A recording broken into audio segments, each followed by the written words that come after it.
네, 오늘은 생명나무의 길을 지키게 하시니라 라는 제목으로 말씀을 나누겠습니다. 하나님은 선악과를 따먹은 아담과 하와에게 가죽옷을 입히시고 두 가지를 계획하십니다. 하나는 아담과 하와를 에덴 동산 밖으로 쫓아낼 것과 또 하나는 생명나무의 열매를 금하시는 것이었습니다. 아담에게 이와 같은 벌을 내리신 것이 어떤 의미가 있는지 오늘 자세하게 살펴보는 시간을 갖도록 하겠습니다.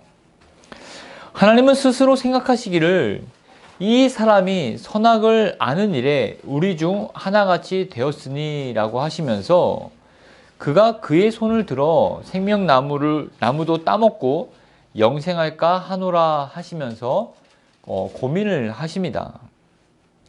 선악을 아는 일에 우리 중 하나같이 되었다라는 말의 의미는 무엇일까요? 하나님과 같이 선악을 아는 지식을 모두 알게 되었다는 뜻일까요? 하나님은 전지하시죠. 그 전지적인 능력을 아담이 갖게 되었다는 뜻일까요? 아니죠. 그런 뜻으로 말씀하신 게 아니었습니다. 오히려 선악에 대한 지식이 충만해진 게 아니라 그 지식은 갖고 있는 지식마저도 왜곡되어지고 좁아지고 편협하게 되어서 자기 중심적인 사고로 선악을 분별하게 되었다라는 뜻입니다. 곧 우리 중 하나같이 되었다는 말은 선악의 기준이 오직 하나님이어야 하는데 이제 인간은 자기 중심적으로 선과 악을 분별하며 걸러내는 그런 하나님과 같은 그런 습성을 갖게 되었다라고 하는 의미입니다. 말하자면 세상이 곧 자기 중심이요, 내가 세상의 왕이요, 모든 선과 악의 기준점이 된다라는 말입니다. 아담의 후손인 모든 사람들이 살아가는 이 세상을 보십시오. 모든 사람들이 다 자기 중심적으로 자기 이익과 유익을 위해서 살아가고 있지 않습니까? 자기가 하고 싶은 말, 자기가 하고 싶은 행동이 옳은지 그른지 생각하지 않고 하고 싶은 말과 하고 싶은 행동을 자기가 옳다라고 생각하면 그대로 말해버리고 그대로 행동해버리는 세상에 살고 있습니다. 얼마 전에 일어난 이태원 참사를 가지고 많은 사람들이 이 사건을 가지고 자기 중심적으로 자기가 바라보는 시각으로 이야기를 합니다. 무엇이 옳은지 무엇이 그른지 생각하지 않고 그 사건에 대해서 자기가 생각하는 대로 말을 합니다. 그리고 자기와 맞지 않는 말이나 의견을 내는 사람들을 향해서 또 굉장히 험한 그런 말로써 공격을 하는 모습을 지금 인터넷상에서 또 쉽게 볼 수가 있습니다. 우리는 믿는 사람이라면 왜 하나님이 이런 사건이 일어나도록 하셨는가? 하나님의 뜻은 무엇인가? 하나님의 의도는 무엇인가? 이 사건을 통해서 하나님이 말씀하시고자 하는 바는 무엇인가 라고 곰곰이 잠잠히 하나님의 어떤 입술에 말을 기울여야 할 것입니다. 그러나 세상 사람들은 하나님의 말에 관심도 없을 뿐만 아니라 기울이지도 않습니다.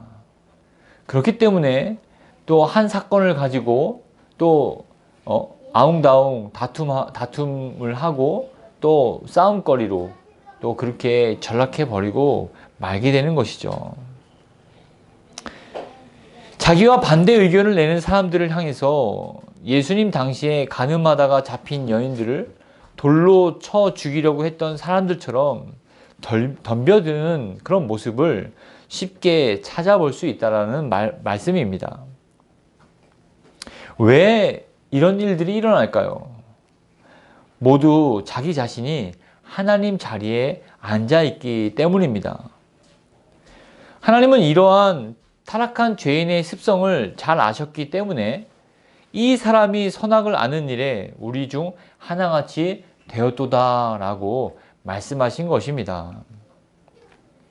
또한 하나님은 생명나무 열매도 따먹고 영생할까 하노라라고 말씀하십니다. 내가 가지고 있는 기준 외에 다른 기준을 거부하고 내가 하는 말 외에 다른 말을 거부하는 시대 속에서 살아가는 사람들이 죽지 않고 영원히 살아간다고 생각해 보십시오.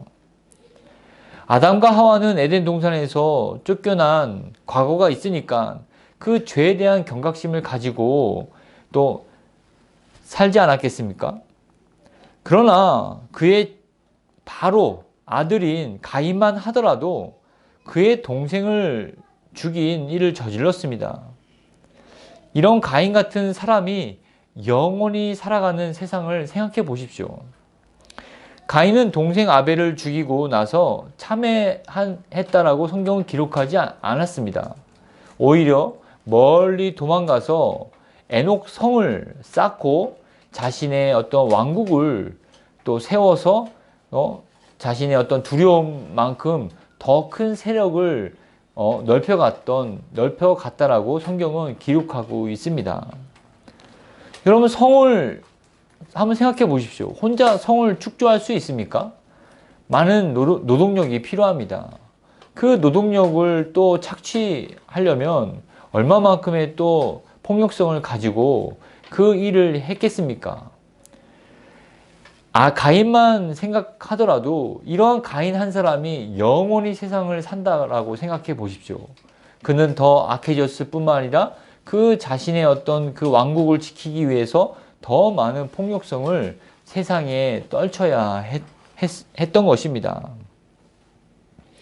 이런 것이 생각만 해도 끔찍한 그런 세상이 더 펼쳐질 것입니다.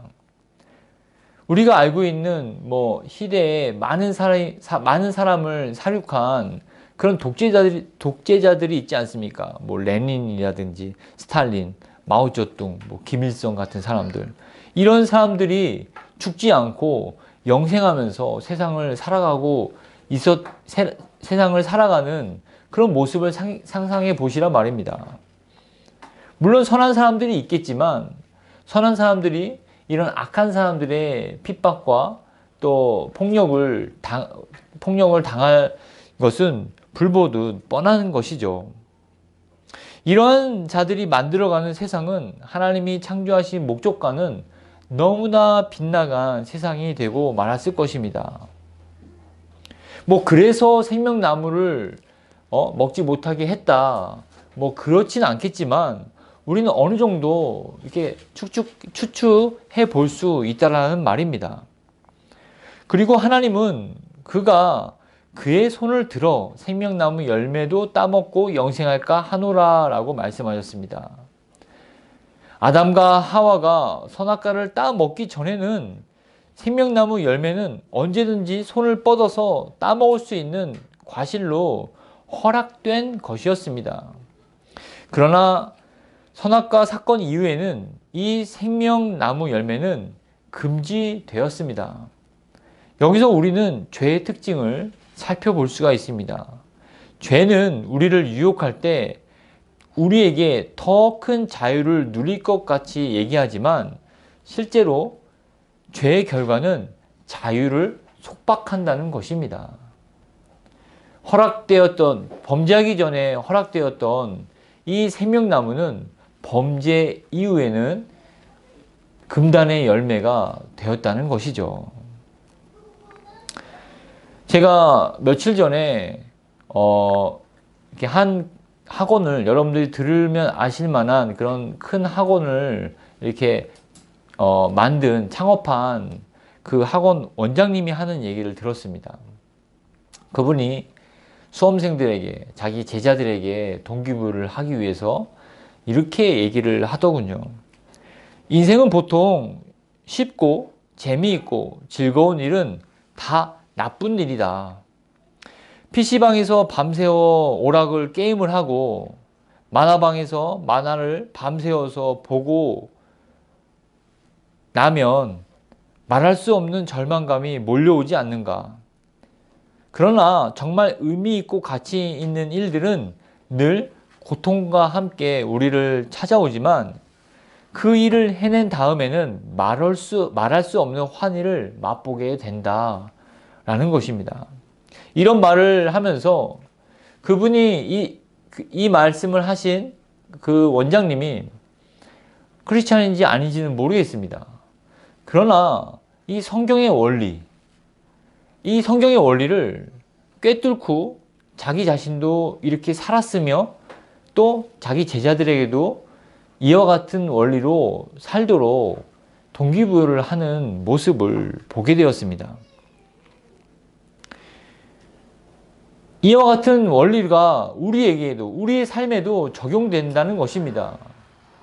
내가 선악과를 보면서 그 호기심을 이기는 그런 고통과 그 먹지 않는 그런 인내를 감당해야 하지만 하나님과 누리는 그런 교제의 즐거움, 또 생명나무를 통해서 또 얻게 되는 그 영생의 그런 즐거움을 우리는 맛볼 수 있지 않습니까? 아담과 하와는 맛볼 수 있게 되지 않았겠습니까?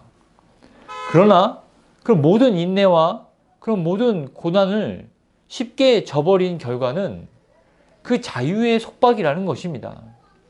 이것이 죄에 대한 특징이라고 말씀드릴 수 있겠습니다.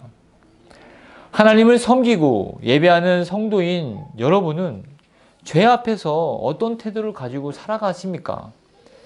죄의 달콤함의 향락을 이기지 못해서 늘 패배하고 후회하며 무기력한 삶을 살아가고 있지 않습니까?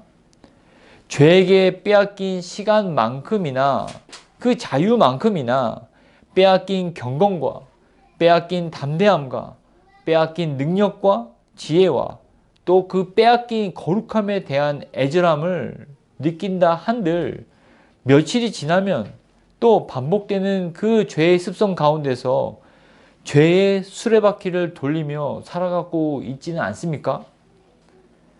이런 삶에서 도대체 자유가 어디 있단 말입니까? 우리 주님은 너희가 진리를 알지니 진리가 너희를 자유하게 하리라고 말씀하셨습니다. 손을 뻗어서 언제든지 생명나무의 열매를 먹을 수 있는 자유를 생각해 보십시오. 얼마나 평안합니까? 내가 먹고 싶은 대로 언제든지 얼마든지 먹을 수 있었던 그 자유. 그러나 죄 때문에 그 자유가 박탈당하고 속박당했던 것입니다. 하나님은 영생하시는 분입니다. 그분이 나를 사랑하고 나를 창조하신 그분을 사랑하기 때문에 영원히 함께 있고 싶은 마음에서 영생하는 생명나무의 손을 자연스럽게 뻗게 되지 않았겠습니까? 하나님도 그런 모습을 아담과 하와에게 원하셨던 것입니다. 나와 함께 하고 싶지 않냐? 나와 함께 하고 싶다면 이 과실을 먹으렴. 이 과실이 너희를 영생하게 할 뿐만 아니라 나와 영원한 교제 안으로 초청하게 만들 것이다. 이렇게 하나님은 생명나무를 가리켜 또 아담과 하와에게 소개하셨을 것입니다. 마치 사랑하는 사람과 함께하기 위해서 나의 기득권이나 어떤 중요한 약속을 뒤로한 채 오직 사랑하는 사람과 함께하기 위해서 제일 먼저 그에게 다가가듯이 하나님은 아담과 하와가 하나님을 사랑하는 동기로 말미암아 먹지 말라고 한 선악과는 거부하고 먹어도 되는 생명나무는 즐겨 찾을 수 있기를 바라셨던 것입니다. 하나님은 사랑하는 아담과 하와가 죽음을 보지 않게 하는 생명나무를 만드신 것에 대한 큰 보람을 느끼셨을 것입니다. 또한 아담과 하와는 사랑하는 하나님과 영원히 함께 할 수 있게 하는 생명나무를 통해서 하나님께 감사와 찬양을 드릴 수 있었을 것입니다. 이것을 통해서 하나님과 영원히 함께하고 또 나도 영생을 누릴 수 있도록 한 것이었으니까 생명나무를 통해서 하나님께 감사와 찬양을 드리지 않았겠습니까? 그러나 죄가 들어오기 전에는 이런 보람과 찬양과 감사의 통로가 된 생명나무였지만 죄로 인해서 이 생명나무는 이 열매를 먹고 영생할까 하는 근심의 대상이 되었습니다. 생명나무는 하나님과 사람 사이를 갈라놓는 그런 철책선과 같은 역할을 했습니다. 그 의미가 정말 너무나 높은 고상한 곳에서부터 천박한 그런 곳으로 추락하고 말게 된 것입니다. 죄는 아담과 하와의 자유만을 빼앗은 것이 아니라 같은 나무일지라도 그 존재의 의미와 역할을 고상한 위치에서 정말 처치곤란의 애물단지로 만들어 버린 것입니다. 여러분 생각해 보십시오. 죄가 이렇게 큰 파급력을 일으키게 되는 것입니다. 죄로 인해서 모든 것이 다 의미가 없어지게 혹은 그 의미가 나에게 선하게 다가왔던 것들이 악하게 바꾸어 버리는 그런 무서운 파급력, 파괴력이 있다는 사실을 여러분들 기억하시기를 바라겠습니다. 몇 년 전에 유명한 대학 교수님이 있었습니다. 이 대학 교수님은 매스컴에서 또한 정치적인 어떤 자문위원으로서 학생들과 대중들에게 존경과 칭찬을 받는 분이셨습니다. 또한 대학 교수라는 직업이 이분을 더욱더 존경스럽게, 존귀하게 만들어 주었습니다. 그런데 그만 이분이 큰 실수를 하고 말았습니다.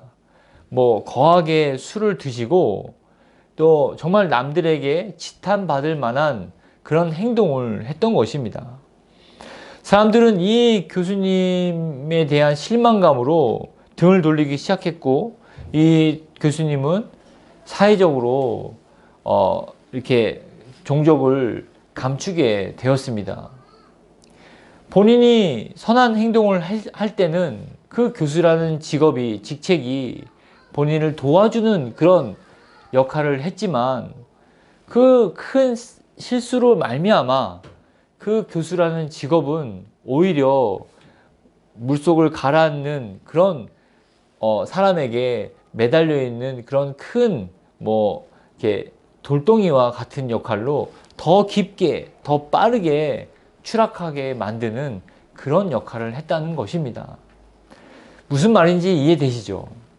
죄가 우리한테 들어왔을 때 죄로 인해서 우리가 마구 죄를 지었을 때 우리의 주변에 있는 것들은 선한 영향력을 나에게 끼치는 것이 아니라 가시와 엉겅퀴로서 우리를 얽매이게 만든다는 것입니다. 이렇듯 에덴의 모든 피조물에게도 허락되지 않았던 생명나무로 인해서 아담과 하와는 얼마나 하나님과 친밀하고 가까운 사이인지를 보여주는 표준이 되었지만 범죄 이후에는 이 생명나무는 반대로 피조물 중에서 하나님과 가장 멀리 떨어진 사이라는 표식이 되었습니다.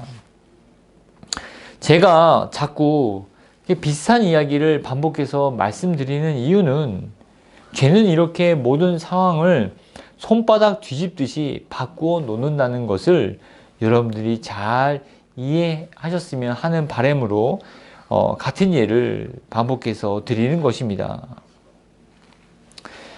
또한 죄는 자유를 빼앗을 뿐만 아니라 관계를 깨트리며 모든 상황을 좋지 않게 역전시킨다는 것을 여러분에게 말씀드렸습니다.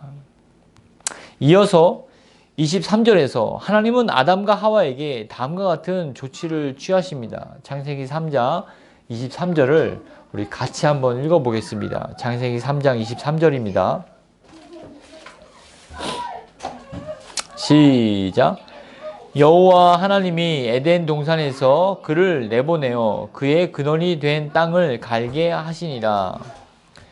에덴 동산에서 가장 존귀한 자리에 있었던 아담은 쫓겨난 신세가 되었습니다. 그리고 쫓겨난 것으로 그치지 않고 땅을 갈면서 살게 되었습니다. 아담이 밟는 땅은 더 이상 낙원이 아니었습니다. 어느 곳으로 가든지 물이 흐르고 먹을 것을 제공하는 그런 곳이 아니었다는 것입니다. 우리가 창세기 강의 처음 부분에 이 에덴은 물의 근원이 되어서 네 강이 이렇게 흐르는 물의 근원이라고 말씀드리지 않았습니까? 그리고 온갖 보화가 또 그 땅에 또 묻혀 있다는 것을 여러분에게 말씀드렸습니다. 그러나 그것은 동산에 국한한 그런 조건이었지, 에덴 밖으로 쫓겨난 곳은 척박한 토지만을 아담에게 토지가 아담을 기다리고 있었을 뿐이었습니다. 이 척박한 땅을 자기 손으로 하나하나 일구지 않으면 먹을 것을 얻지 못하는 그런 신세가 되고 만 것입니다. 오직 아담의 관심사는 이제 어떻게 먹고 어떻게 살아야 될지, 그것이 가장 큰 주된 관심사가 된 것입니다. 전에는 입지 않았던 가죽과 마찬가지로 전에는 무엇을 먹을까 생각하지 않았지만 이제는 무엇을 먹을까 고민하고 이 문제를 해결하기 위해서 전적으로 자신의 삶을 들이지 않으면 안 되는 그런 위치로 전락하고 만 것입니다. 징기스칸 전기를 읽어보면 부족장이었던 징기스칸의 아버지가 죽고 나서 그 아버지의 신복의 배신으로 인해서 징기스칸 가족은 그 부족에서 쫓겨납니다. 어린 징기스칸은 먹을 것 걱정을 한 번도 하지 않으면서 자랐지만 당장 먹을 것을 채집하고 사냥하기 위해서 하루 종일 시간을 써야 했습니다. 그 몽골의 혹독한 겨울 준비도 너무나 할 일이 많다는 것을 집을 떠나서야 깨닫게 되었습니다. 그냥 편하게 놀기만 했던 천방지축 어린아이가 집을 나오자 나에게 주어진 먹을 거, 안락한 잠자리가 공짜가 아니었다는 것을 깨닫게 되면서 철이 들기 시작한 모습을 볼 수가 있습니다. 아담도 이러한 후회를 하지 않았겠습니까? 더 땅을 갈면 갈수록 먹을 거를 찾기 위해서 노력하면 노력할수록 그 후회의 깊이는 더 깊어졌을 것입니다. 먹을 것을 찾기 위해서 땅을 파는 아담은 하나님에게 등을 지며 살게 되었습니다. 왜? 두 눈을 부릅뜨고 땅을 갈아야 됐기 때문에 하늘에 계신 하나님에게는 등을 지며 살게 되었다는 것입니다. 에덴 동산에서부터 나올 때부터 하나님을 등졌을 뿐만 아니라 먹을 것을 찾고 또 땅을 갈 때에도 하나님께 등을 지며 살아야 하는 인생이 되었던 것입니다. 죄를 짓기 전에는 늘 하나님의 얼굴을 보며 교제하였지만 죄를 짓고 동산에서 쫓겨난 이후에는 하나님께 등을 지며 살아야 한 인생으로 추락했던 것을 우리는 알 수가 있습니다. 이런 아담의 모습은 마치 현대를 살아가는 우리의 모습을 또 보여주지 않습니까? 무엇을 먹을까? 무엇을 마실까? 또 무엇을 입을까 하는 생각으로 우리는 하나님을 생각하지 않으며 그분께 등을 지며 살고 있습니다. 그것을 어떻게 알 수 있습니까? 그것은 내가 나의 시간을 어떻게 사용하고 있는가 것을 카운트 해보면 압니다. 또한 시간뿐만 아니라 돈을 어디에 쓰는지에 대해서 한번 이렇게 계산해 보면 잘 알 수 있습니다. 평균 TV 시청이나 핸드폰 보는 그런 시간이 현대인들이 3시간에서 4시간이라고 합니다. 그렇게 세상을 그런 TV나 그런 미디어에 많은 시간을 노출하고 있지만 정작 성경을 보는 시간은 얼마나 됩니까? 핸드폰 두세 시간을 보면서 성경 2, 30분을 보기를 아까워하진 않습니까? 또한 다른 이들과 전화는 한두 시간 하면서 하루에 1, 20분 하나님과 기도하고 또 교제하는 시간을 또 아까워하진 않습니까? 귀찮아하진 않습니까? 이러한 모습이 나는 어떠한가? 나는 정말 아담만 등지고 살았던 게 아니라 나도 혹시 하나님과 등을 지며 살고 있진 않는가? 내가 쓰는 시간, 내가 쓰는 그런 물질, 이런 부분들을 카운트해 보면 정말 이렇게 엑스레이 찍듯이 나의 신앙의 현 주소를 분명하게, 정확하게 알 수 있다라는 말씀입니다. 아, 나는 아니지. 나는 다를 것이야. 난 예배 드리고 있잖아. 나는 주일 성수를 잘하고 있잖아. 나는 헌금 생활 잘하고 있잖아. 내세울 곳이 있다고요? 하지만 그것으로 하나님과 얼마나 친밀해지며 나의 영적 성숙에 또 거룩을 위해서 얼마나 가고 있는지를 여러분들이 정말로 냉정하게 자신을 돌아보시기를 주의 이름으로 축원드립니다. 신문 기자나 이렇게 방송국 기자는 사건 사고에 주의를 기울입니다. 그리고 금융업에 종사하시는 분들은 금리와 환율에 주의를 기울입니다. 어부나 농부들은 그날의 날씨에 또 주의를 기울입니다. 그럼 나는 하나님을 믿는 신자라면 어디에 주의를 기울여야 하겠습니까? 아마 이 질문의 답을 모르시는 분은 없으실 겁니다.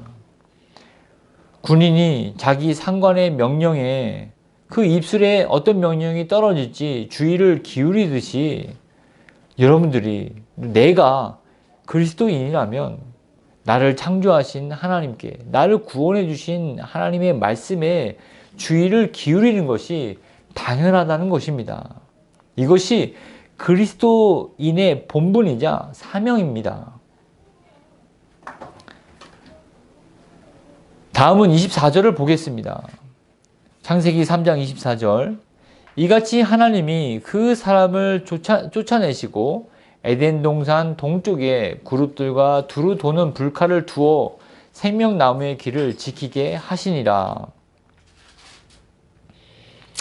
23절에는 내보냈다라는 표현이 쓰였는데 24절에는 쫓아냈다고 말씀하십니다.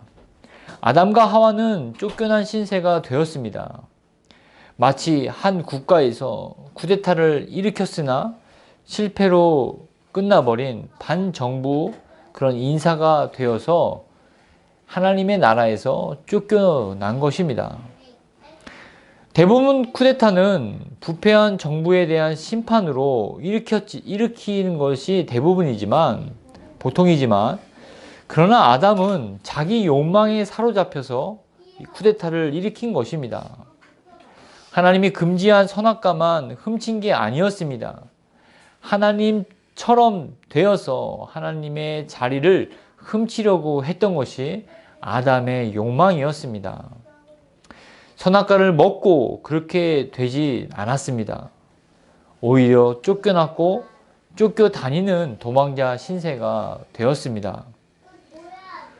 그는 쫓겨다닐 뿐만 아니라 몸도 쫓겨났지만 그 마음도 두려움에 사로잡혀 두려움으로부터 쫓겨야 했습니다.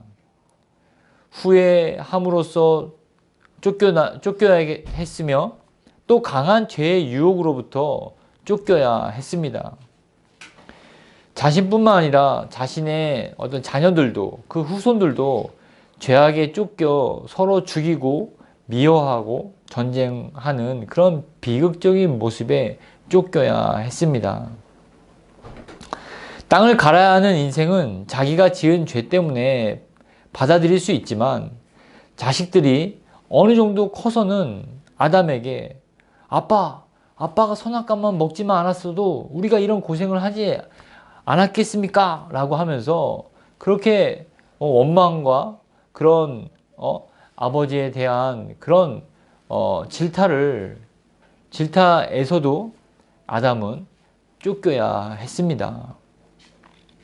하나님은 이렇게 아담을 에덴 동산에서 쫓아내시고 생명나무의 길을 천사들과 두루 도는 불칼을 두셔서 다시는 들어오지 못하게 막으셨습니다. 다시 에덴으로 돌아갈 수 있는 길을 차단하셨습니다. 한번 쫓겨난 아담은 영원히 추방당한 것입니다. 선악과로 인해서 쫓겨난 아담은 다시 생명나무를 먹지 못하게 되었습니다. 아담은 선악과로 인해서 에덴 동산에서 쫓겨났고 그리고 생명나무를 다시 먹지 못하게 되었습니다. 바로 하나님이 그 생명나무로 가는 길을 막으셨기 때문이죠. 그렇다면 다시는 에덴으로 돌아갈 방법은 없는 것일까요? 우리는 성경에 낙원에 죽기 전에 낙원에 들어갈 약속을 받은 한 사람을 알 수 있습니다. 그는 예수님이 십자가에 못 박히실 때 예수님과 함께 예수님의 우편에 십자가에 매달린 강도였습니다. 이 사람은 십자가에서 예수여 당신의 나라에 임하실 때 나를 기억하소서라고 예수님께 자신의 구원을 부탁한 그런 자였습니다. 이에 대한 예수님도 오늘 내가 나와 함께 낙원에 있으리라 라고 이 사람의 구원을 허락해 주셨습니다. 예수님은 주로 천국 그리고 하나님의 나라라는 단어로 주로 하나님의 나라를 이렇게 가리키면서 그런 단어를 사용하셨습니다. 성경 통틀어서 천국을 낙원이라고 말씀하신 부분은 이 누가복음 23장 42절, 43절 이 외에는 다른 곳에서는 찾아볼 수가 없습니다. 왜 유독 주로 즐겨 쓰던 단어 천국, 하나님의 나라, 천국이라는 말씀을 안 하시고 낙원이라고 예수님은 왜 말씀하셨을까요? 바로 이 선악과로 인해서 쫓겨난 아담을 염두에 두고 말씀하셨기 때문입니다. 선악과로 인해서 쫓겨났지만 그는 강도의 그런 자리로서 쫓겨났지만 우편에 있는 강도는 십자가로 인해서 다시 낙원으로 들어올 수 있게 되었다는 것을 예수님은 말씀해 주시고 계신 것입니다. 이해되십니까? 정말 주님께서 하나님이 많은 천사들과 두루 도는 불칼로 그 낙원으로 가는 길을 막으셨지만 예수 그리스도로 말미암아 예수 그리스도의 십자가로 말미암아 다시 낙원으로 들어올 수 있게 되었다는 사실을 선포하고 계시다는 것입니다. 예수님은 내가 곧 길이요 진리요 생명이니 나로 말미암지 않고는 아버지께로 올 자가 없느니라고 말씀하셨습니다. 길이요 진리요 생명 대신 예수 그리스도로 말미암아 낙원에 들어가면 다시는 하나님께 등을 돌리며 살지 않아도 됩니다. 땅을 가는 일이 삶의 우선순위가 아니라 하나님의 나라와 의를 구하는 일이 우선되는 삶을 살게 된다는 것입니다. 또한 이제는 다시 쫓겨다니지 않아도 되는 인생이 만들어지게 되는 것입니다. 온갖 두려움과 환난에 쫓겨 살아가는 인생을 벗어던지고 하나님과 더불어서 살아가는 그런 회복의 삶을 살게 된다는 것입니다. 십자가를 통해서 우리가 사는 삶의 현장에서 낙원에서 누리는 기쁨을 맛보면서 살아갈 수 있게 되는 것입니다. 그러므로 여러분, 아담의 처지와 우편의 강도의 처지를 생각해 보십시오. 지키는 천사들과 두루 도는 불칼을 보며 내가 구원받을 길이 이제는 없구나 하면서 절망하는 아담과 평생 강도짓을 하면서 십자가에 매달려서 죽음만 기다리는 예수님 우편의 강도의 심정이 어떠했겠습니까? 비슷한 심정이지 않았겠습니까? 쫓겨나는 아담이나 십자가에 매달려 죽음만 기다리는 그런 강도나 모두 다 절망과 후회와 한탄한 그런 마음으로, 그런 심정으로 있지 않았겠냐는 말입니다. 어쩌면 아담에게는 내일이 있었겠지만 우편 강도는 이제 내일이 없는 그런 그런 순간이었기 때문에 어쩌면 아담보다 더 강도가 절박했을지도 모릅니다. 이러한 절박함 속에서 강도의 입에서 나온 말을 주목하십시오. 예수여, 당신의 나라에 임하실 때 오늘 나를 기억하옵소서. 얼마나 처절한 부르짖음입니까? 이 절박함의 호소는 그 십자가의 고통도 잊게 하였습니다. 자신의 죄가 얼마나 많아서 구원받지 못할 것이라는 그런 불신도 날려보내는 그런 절박함이었습니다. 절박함으로 인해서 자기의 육체의 고통도, 자신의 양심의 찔림도, 자신의 어떤 윤리적인 어떤 기준도 다 버리고 맨몸으로 모든 자존심 다 내려놓고 예수여, 오늘 당신의 나라에 들어갈 때 나를 기억하여 주시옵소서. 오직 이것만이 그가 강도의 입에서 나오는 유일한 외침이었다는 것입니다. 내가 이만큼의 죄를 지었는데 용서받을 수 있을까요? 용서받으려면 어떻게 해야 되죠? 이러한 계산은 전혀 하지 않았습니다. 예수여, 나를 기억하옵소서. 반드시 자신을 기억하고 반드시 나를 불러달라며 나를 그의 나라에 함께 들어가도록 해 주시옵소서. 오직 이 간구만이 강도의 유일한 간구이자 기도 제목이었다는 것입니다. 또 한 주를 앞둔 우리가 하나님께 취해야 할 태도는 어떠해야 될까요? 이것도 되었으면 좋겠고 저것도 평탄하게 되었으면 좋겠고 또 이 문제 저 문제가 원활하게 잘 풀리면 좋겠다라는 마음도 갖고 있지 않습니까?